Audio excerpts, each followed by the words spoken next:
नमस्कार साथियों, मैं रत्ना वोरा अहमदाबाद गुजरात से। मेरे YouTube चैनल रत्ना वोरा विभाग में आप सभी का बहुत बहुत स्वागत है। साथियों, जैसे कि आप जानते हैं, रत्ना वोरा विभाग में मैंने एक नई सीरीज शुरू की है और मेरे इन नई सीरीज के अलग अलग एपिसोड्स में मैं अपने अलग अलग जो सामाजिक विषयों से जुड़े हैं, सोशल जस्टिस से जुड़े हैं, या जो पत्रकार है, बुद्धिजीवी है, एडवोकेट्स है, ऐसे जो भी कंटेम्पररी इश्यूज पे बोल सकते हैं, ऐसे मेहमानों को मैं अपने साथ में इंट्रोड्यूस करके लाती रहती हूँ और लाती रहूंगी। तो आज हमारे साथ स्टूडियो में जुड़ चुके हैं सागर शाह, जो कांग्रेस के प्रवक्ता है और बहुत ही दमदार धुआंधार बैटिंग करते हैं और जिस तरीके से अपनी बात रखते हैं, बहुत ही सनिष्ठता के साथ और निडरता के साथ बात करते हैं। जैसा कि आप जानते हैं कि गुजरात में पिछले 30 सालों से भारतीय जनता पार्टी की सरकार है, परंतु उसके बावजूद भी सागर शाह जैसे जो निर्भीक प्रवक्ता है, वो अपनी बात बिल्कुल दमदार तरीके से रखते हैं। और जैसा आज मैं अपनी बात शुरू करूं, उससे पहले मैं आपको आज का सागर जी का स्वागत करते हुए आज का विषय पर यहाँ पे चर्चा करना चाहती हूँ। आज का विषय है राहुल गांधी का चुनाव आयोग को कटघरे में खड़ा करना। तो इस विषय पर हम सागर शाह जी के साथ विस्तार में चर्चा करेंगे। और आपने सबने देखा कि कल किस तरीके से राहुल गांधी जी ने पार्लियामेंट के बाहर अपनी बात रखते हुए कहा कि हमारे पास 100% सबूत आ गए हैं और ये सबूत चुनाव आयोग के खिलाफ है।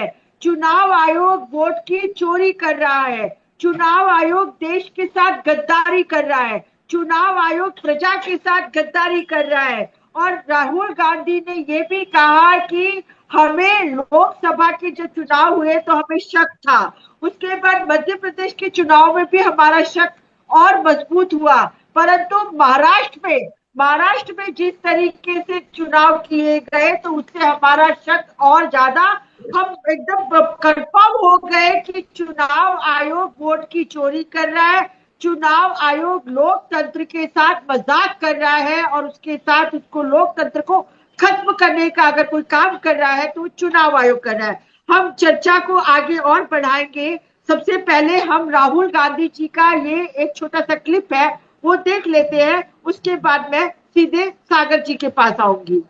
वोट चोरी हो रही है और अब हमारे पास ओपन एंड शट प्रूफ है कि इलेक्शन कमीशन वोट चोरी में इन्वॉल्व है। और मैं लाइटली नहीं बोल रहा हूँ, मैं 100% प्रूफ के साथ बोल रहा हूँ, ठीक है।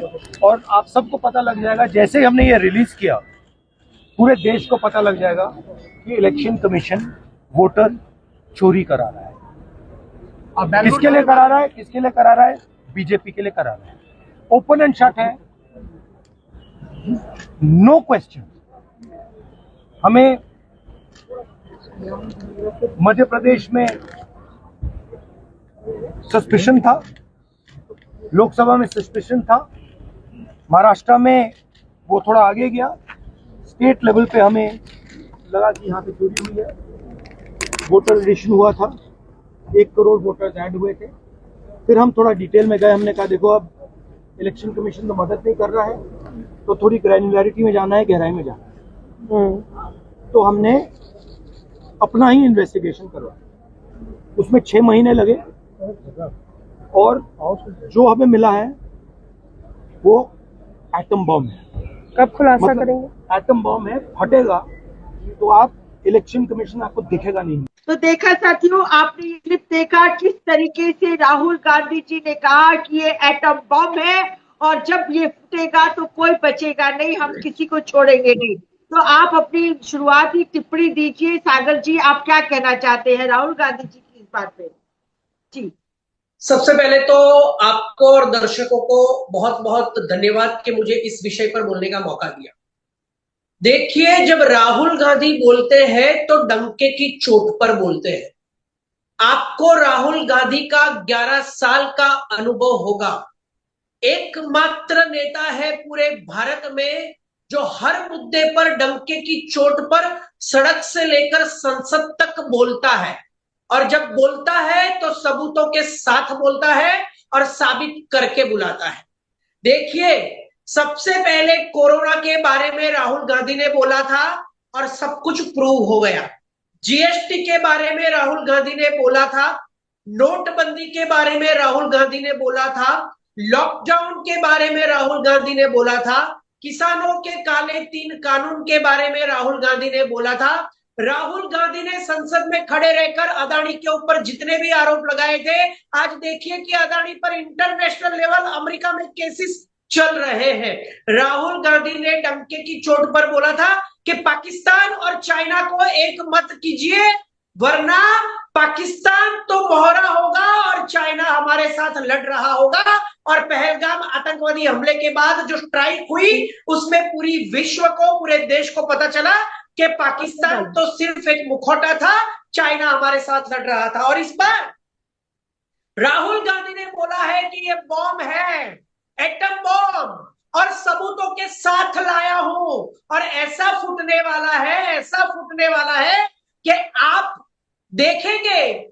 और मैंने कुछ लोगों को दिखाया और मैंने बताया तो वो कुर्सी पर से गिर पड़े। ऐसा आज दिल्ली के अंदर विज्ञान भवन में जो अखिल भारतीय राष्ट्रीय कांग्रेस, आरटीआई विभाग और मानव अधिकार विभाग के द्वारा जो आज पूरा एक कार्यक्रम हुआ, उसमें राहुल गांधी ने बताया कि कैसे 6.5 लाख वोट्स कर्नाटक के अंदर लोकसभा चुनाव के, उसके अंदर 1.5 लाख वोट्स चोरी करके, गफला करके उसमें ऐड किए गए हैं। उसके पूरे सबूत मिले और उसे चेक करने के लिए मुझे 4 से 6 महीने लगे, क्योंकि 1,50,000 वोट्स जो नकली थे, जो जोड़े गए थे, उसे पूरे 6 लाख वोट्स के साथ मिलाना था।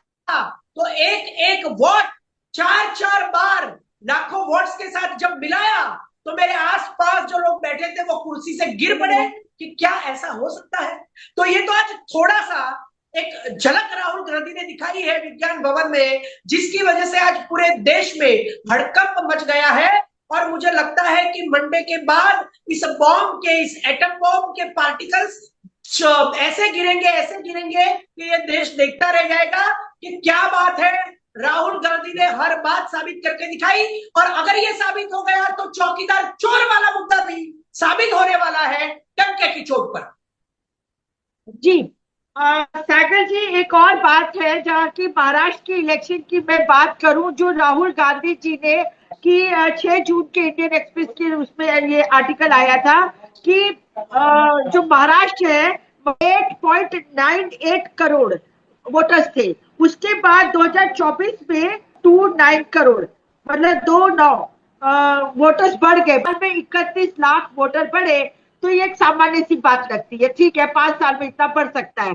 परंतु बाद में अभी उन्होंने ये बताया कि 2024 के लोकसभा के इलेक्शन के टाइम पे 9 करोड़ 2.9 थे, परंतु ये मई का मतलब 5वें महीने की बात है 2024 की, और जब 5 ही महीनों में जब यहाँ पर इलेक्शन आए तो उस टाइम पे 41 लाख वोट, एक साथ 41 लाख। आप देखिए 5 साल में 21 और 5 महीने में 41 लाख वोट पड़े, और ये भी राहुल गांधी जी ने चोरी, और चुनाव आयोग की चोरी है। और राहुल गांधी जी ने खुल्लम खुलाया है और कहा है कि चुनाव आयोग ये काम कर रहा है क्योंकि वो भारतीय जनता पार्टी की कठपुतली बन गया है। आज आपको इस चर्चा में बताना चाहती हूँ कि चुनाव आयोग तो संवैधानिक संस्था है और चुनाव आयोग तो एक स्वतंत्र संस्था है।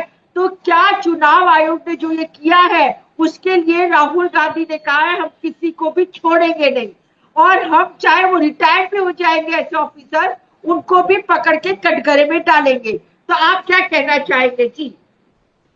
देखिए, ये तो आप सिर्फ एक बात बोल रही है, इन लोगों की जो मॉडस ऑपरेंडी थी। आप मुझे बताइए कि लोकसभा के 2024 के जो हिस्टोरिकल इलेक्शन हुए उसके अंदर इन लोगों ने 400 का नारा लगाया था, लेकिन आया 240, और 240 में ऐसे सिमटे के मोदी कहीं बाहर मुंह दिखाने के लायक नहीं रहे थे। और तभी उनको पता चल गया कि अगर हमने कोई चोरियां शुरू नहीं की, हमने गलत तरीके से इलेक्शन को नहीं जीता, तो हम नहीं जीत सकते, हमारी हार तय है। उसके बाद मेरा ऑब्जर्वेशन कहता है, मैं आपको सबूत के साथ दिखा सकता हूं कि जो गुजरात मॉडल इन लोगों ने प्रचलित किया है, वो गुजरात नरेंद्र मोदी के हर क्राइम का एक लेबोरेटरी है, हर क्राइम की लेबोरेटरी रही है, गोधरा कांड से लेकर गुजरात 2002 के दंगों के बाद। और उसके बाद आप देखिए कि कभी भी 30 साल की इनकी सरकार में गुजरात में भारतीय जनता पार्टी को 156 सीट्स नहीं मिली। जब मोदी जी 2014 में प्रधानमंत्री बने, तब भी गुजरात में 2017 में, मतलब जब मोदी जी उफान पर थे, प्रधानमंत्री बने 2014 में, तब 2017 में भी कांग्रेस को 77 सीट्स मिली थी। आप मुझे बताइए, तो 2022 में अचानक 156 सीट कैसे मिल गई, जब 2019 में भी इनकी हालत पतली हो गई थी और इन्हें चुनाव जीतने के लिए पुलवामा के 45 जवानों की लाश पर वोट्स मांगने पड़े थे। आप मुझे बताइए, मतलब जब वो पीक पर थे 2014 में, तब भी इनको 156 सीट नहीं मिली, कांग्रेस को 77 मिली। जब 2019 में इनकी हालत पतली हो गई थी, तो 2022 में गुजरात में 156 सीट कैसे मिली? लेकिन किसी ने सवाल क्यों नहीं किया? क्योंकि सबको पता है कि ये तो मोदी जी का घर है, ये तो मोदी जी का गढ़ है, तो ये तो मोदी जी की रियल विक्ट्री है। लेकिन यही से शुरुआत कर दी थी इन लोगों ने वोटर लिस्ट में गफला करने की। और राहुल गांधी ने भी बोला कि मुझे मध्य प्रदेश में डाउट पड़ा, मुझे राजस्थान में डाउट पड़ा, मुझे छत्तीसगढ़ में डाउट पड़ा, उसके बाद मुझे महाराष्ट्र में डाउट पड़ा, उसके बाद हरियाणा में डाउट पड़ा और दिल्ली में डाउट पड़ा। लेकिन इसकी शुरुआत गुजरात में हुई है। 156 सीट 30 साल की भारतीय जनता पार्टी की सरकार में नहीं आई। जब मोदी जी उफान पर थे 2014 में पीएम बने थे, तब भी 77 सीट कांग्रेस को आई थी। और जब 2019 में इनकी हालत पतली हो गई थी, फिर भी 2022 में कैसे 156 सीट आए? तो इन लोगों ने जो गुजरात मॉडल, मोदी जी का क्राइम लेबोरेटरी है ये, यही से वोटर लिस्ट में गफला करने की शुरुआत की थी। और ईवीएम में सबसे पहले इन्होंने गफले किए, वो महाराष्ट्र में पकड़े गए, उत्तर प्रदेश के उपचुनाव में पकड़े गए। फिर उन्होंने अपनी मॉडस ऑपरेंडी बदली।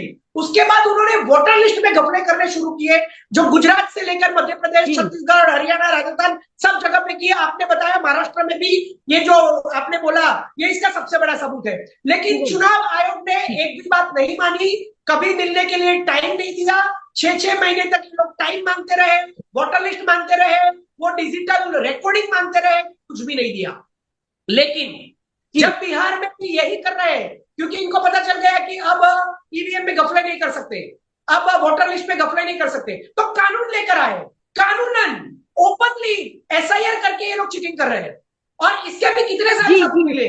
लेकिन एसआईआर जी सागर जी, मैं एसआईआर पे भी आने ही वाली हूँ, पर अभी मैं 2024 के लोकसभा के चुनाव पे एक और टिप्पणी करना चाहती हूँ, बताना चाहती हूँ कि एडीआर एसोसिएशन डेमोक्रेटिक रिफॉर्म ने एक रिपोर्ट निकाली थी और उसने भी अपनी रिपोर्ट में दावा किया था कि लगभग 80 सीटें ऐसी थी जहां पे मोदी ने मैनिपुलेट करवाया चुनाव आयोग का उपयोग करके। और अगर ये 80 सीटों पर इस तरह से मैनिपुलेशन नहीं होता तो मोदी कभी किसी हालत में ये तीसरी बार इस सीट पे नहीं बैठ सकते थे।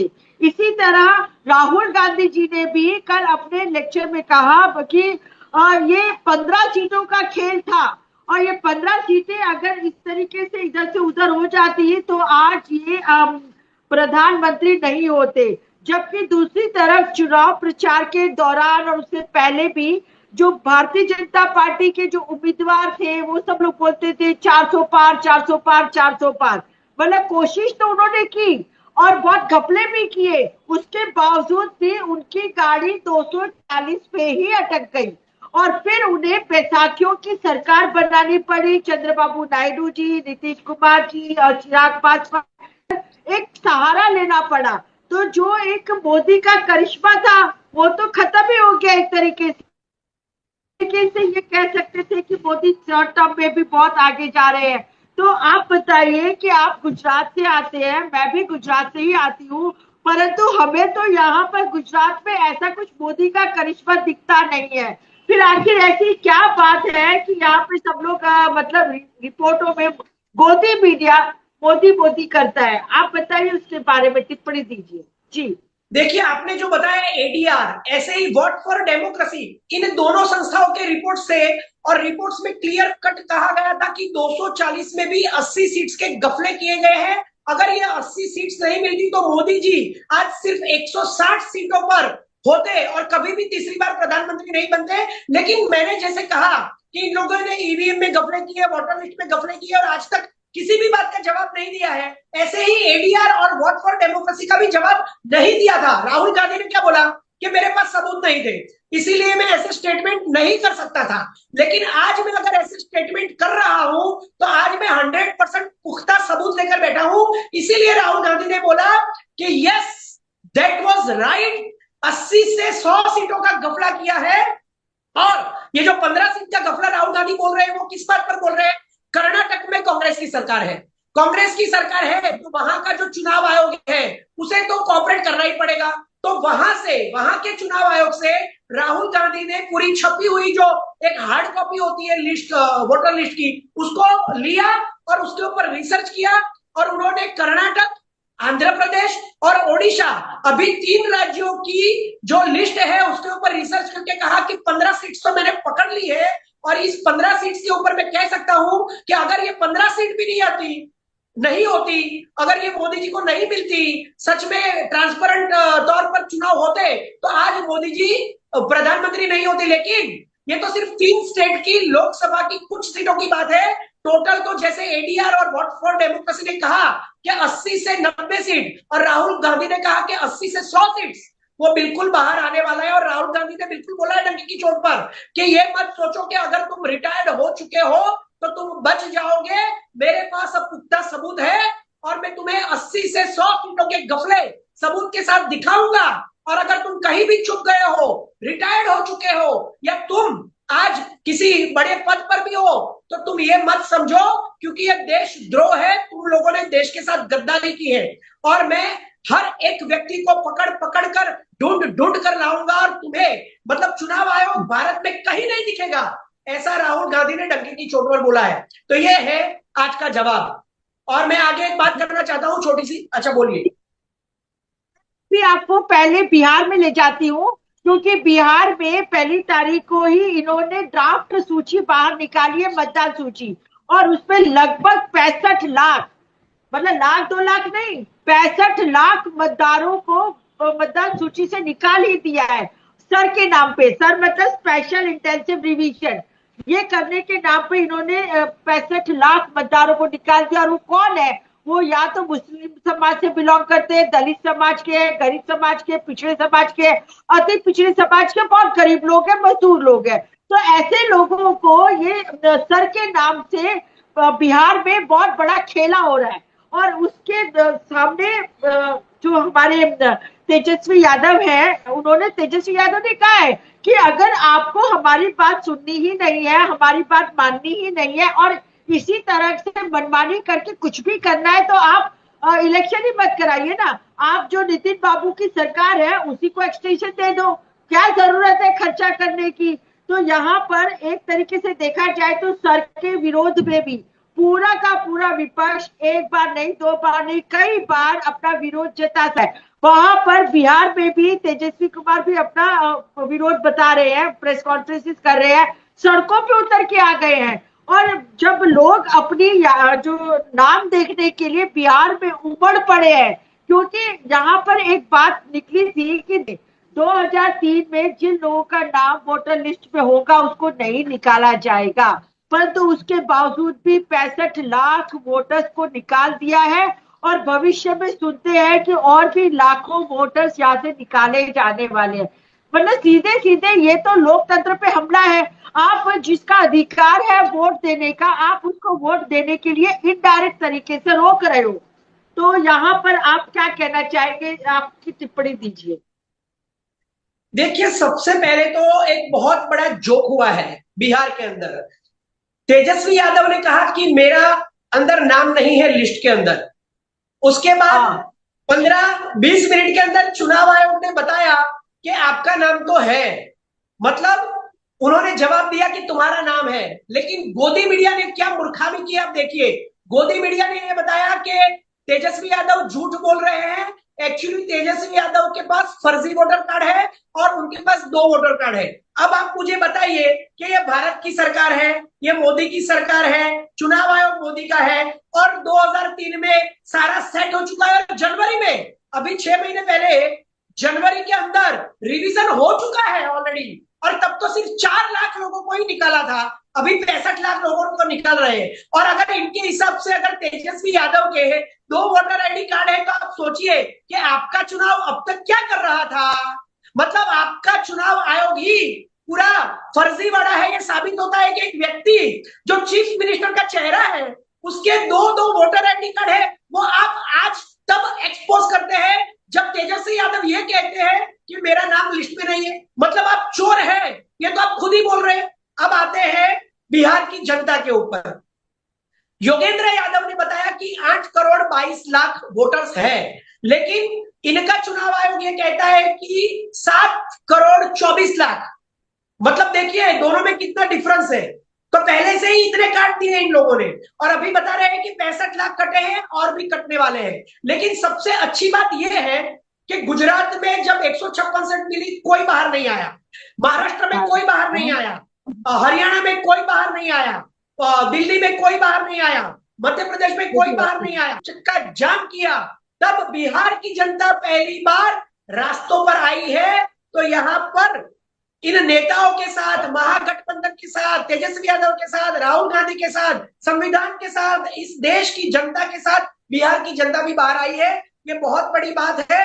और तेजस्वी यादव ने तो यहां तक कहा है कि अगर हमें संतोष नहीं हुआ और हमें लगा कि गफला हुआ है, सबूतों के साथ हम पकड़ेंगे आपको, और अगर ऐसा कुछ हुआ तो हम पूरे चुनाव का बॉयकॉट करने वाले हैं, बहिष्कार करने वाले हैं। एक बार 1982 में आसाम के अंदर एक बार चुनाव का बहिष्कार हुआ था, उसके बाद कभी भी इस देश में ऐसा नहीं हुआ है। अगर बिहार जैसे बड़े राज्य में इस चुनाव का बहिष्कार हुआ तो पूरे देश के लोकतंत्र पर सवाल उठने वाला है, मोदी जी पर सवाल उठने वाला है, चुनाव आयोग पर सवाल उठने वाला है, हर इस देश की एजेंसी पर सवाल उठने वाला है। और ये बताया जाएगा तेजस्वी यादव के द्वारा, महागठबंधन के द्वारा, राहुल गांधी के द्वारा कि अगर हमें लगा कि चुनाव आयोग हमारे पास सबूत होने के बावजूद भी हमारी बात को नहीं मान रहा है तो पूरे बिहार में बिहार की जनता के साथ इस इलेक्शन का बहिष्कार होगा। ये डंके की चोट पर राहुल गांधी, तेजस्वी यादव, महागठबंधन ने बोला है। जी सागर जी, अब मेरा ये सवाल है कि मोदी जी का ग्राफ धीरे धीरे गिर रहा है। हम सब देख रहे हैं, हम सब समझ रहे हैं जिस तरीके से ट्रंप मोदी जी के साथ बर्ताव कर रहे हैं, मोदी जी की बार बार बेइज्जती कर रहे हैं। अभी देखा जाए तो उन्होंने अपने पद ग्रहण समारोह में मोदी जी को नहीं बुलाया था, बेचारे इंतजार करते रह गए, नहीं बुलाया। उसके बाद भारतीयों को हथकड़ी डाल के मतलब भारत में भेजा गया।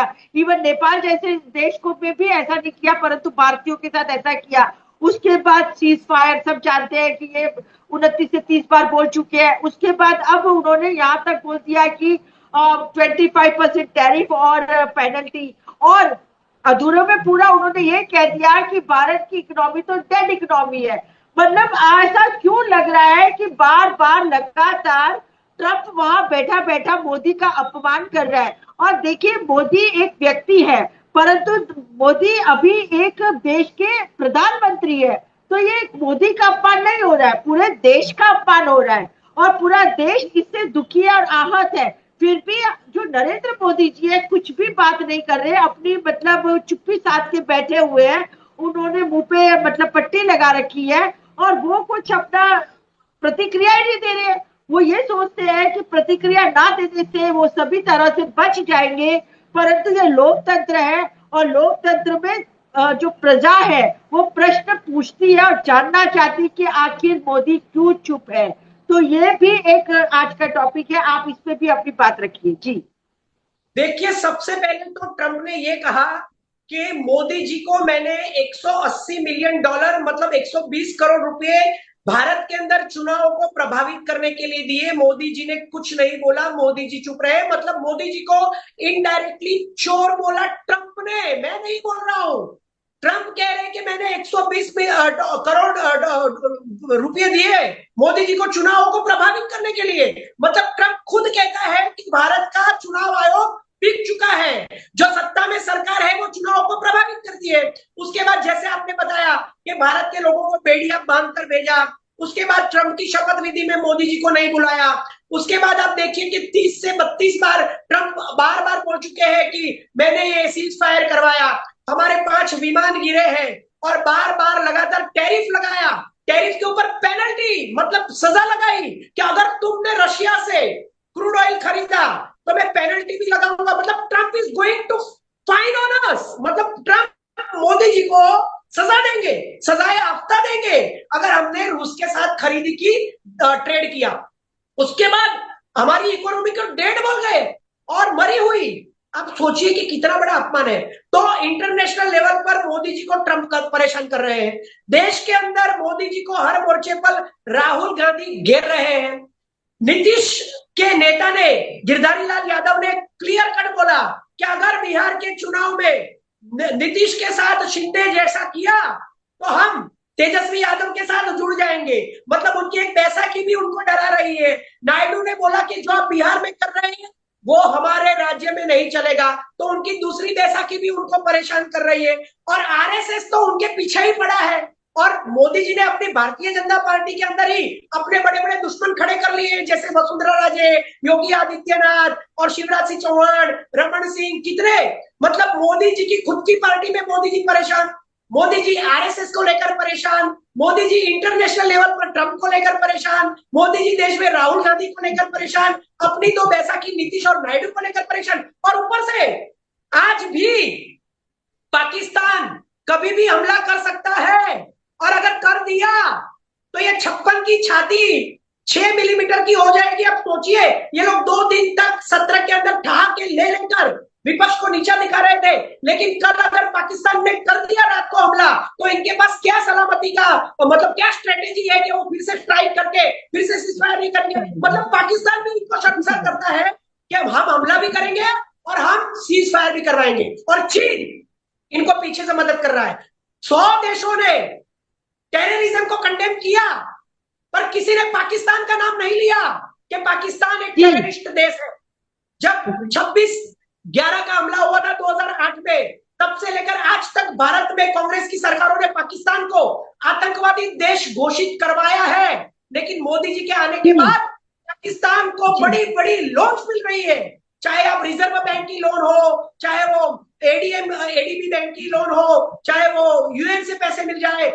तो आप देखिए कि पाकिस्तान के साथ जिसने आतंकवादी हमला किया भारत में, मुनीर, जनरल मुनीर, उसको ट्रंप लंच पर बुलाते हैं, उनके साथ लंच करते हैं। आप सोचिए क्या पाकिस्तान को कितना महान बनाया जा रहा है, भारत के लेवल पे खड़ा किया जा रहा है। तो ये मोदी जी की नाकामी है, कोई देश साथ नहीं खड़ा है, फॉरेन पॉलिसी बिल्कुल चरमरा गई है और लोकतंत्र की हत्या हो। सागर जी, मैं फिर से राहुल गांधी जी पे आती हूँ। फिर से हम लोग, राहुल गांधी जी ने बोला कि ये एटम बम है, और अगर ये एटम बम फूटेगा तो मतलब कोई भी इससे बचेगा नहीं। उन्होंने ये भी बताया कि हमने 6 महीने तक मेहनत की, क्योंकि इलेक्शन कमीशन से हमने मांगा कि डिजिटल फॉर्म में हमें वोटर लिस्ट दीजिए, पर इलेक्शन कमीशन नहीं दे रहा है। यहाँ पर अब राहुल गांधी जी ने कहा कि हमने खुद अपनी तरीके से मेहनत की, सब डाटा निकाले, और अब हमारे पास 100% फुल प्रूफ है। तो राहुल गांधी जी ने बहुत ही मक्कमता से ये बात कह दी है कि भी हमारे पास फुल प्रूफ है। तो मैं फिर से राहुल गांधी जी पर आते हुए बोलना चाहती हूँ कि राहुल गांधी जी जो बात करते हैं वो डंके की चोट पे करते हैं, और राहुल गांधी जी लाग लपेट नहीं करते हैं। उनके भाषणों में आप देखेंगे इतनी सरलता से बात करते हैं, ऐसा लगता है कि जैसे अपना कोई बड़ा भाई या अपना बेटा बात कर रहा हो। इस तरह से राहुल गांधी जी की भाषा होती है, बहुत लफाजी नहीं होती है, जुमलेबाजी नहीं होती है, हाँ ही भी नहीं होती, जैसे कि हमने मोदी जी के भाषणों में देखते हैं। मोदी जी तरह तरह के नाटक करते हैं, एक्शन करते हैं, बोलो मोदी की जय, ये वो। आज ही मैंने देखा कि सोशल मीडिया में चल रहा था कि कुछ लोग नारे लगा रहे थे कि राहुल गांधी जिंदाबाद, राजा जिंदाबाद, ऐसा कुछ। तो उन्होंने बोला कि नहीं, मुझे राजा मत बोलो, मैं ये सब नहीं सुनना चाहता हूँ, मैं गरीबों का नेता हूँ। तो दूसरी तरफ मोदी है, तो मोदी तो बुलवाते हैं, वो अमेरिका जाते हैं तो वहां पे भी स्पेशल लोगों को वहां पे ट्रेन करके रखा है कि मोदी मोदी मोदी करके तुम बोलो। तो यहाँ पे एक आप देख सकते हैं क्लियर कट कि राहुल गांधी जी जो कि एकदम जेन्युइन पर्सन है, और दूसरी तरफ जो नरेंद्र मोदी है वो एक फुलाया हुआ गुब्बारा है, और अब ये गुब्बारा में से धीरे धीरे धीरे धीरे हवा निकल रही है। तो आप इन दो लीडर्स के बारे में क्या कहना चाहते हैं, आज जरा ये बताइए। 11 साल के बाद आज मोदी जी की हालत ऐसी हो गई है कि लोग उनको महापप्पू बोल रहे हैं। सबसे पहली बात, मोदी जी सिर्फ हाउडी मोदी हो या फॉरेन में जो एनआरआईज लोग हो वहां पर ही मोदी मोदी नहीं करवाते। वो जब कुछ दिनों के बाद संसद में भी एंट्री लेते हैं तो पूरा कैमरा उनके ऊपर फोकस रहता है, और मोदी जी एंट्रेंस से लेकर जब अपनी सीट पर बैठते हैं वहां पर भी कैमरा पूरा ऐसे ट्रॉल किया जाता है, खींचा जाता है, और मोदी मोदी मोदी के नारे संसद में भी लगाए जाते हैं। तो ये तो मोदी की आदत है कैमरे के सामने रहने की। किसी को भी अगर कोई आगे आ जाए तो आपने देखो है कई वीडियो वायरल है, किसी को भी अपमान करके निकाल देते, चल निकल यहां से, मैं हूं, मैं खड़ा हूं। तो ये तो मोदी जी खुद पसंद है, इगोइस्टिक पर्सन है, वो पूरा देश जानता है। लेकिन ये डिबेट के अंत में मैं एक बात कहना चाहता हूं जो प्रियंका गांधी जी ने कही।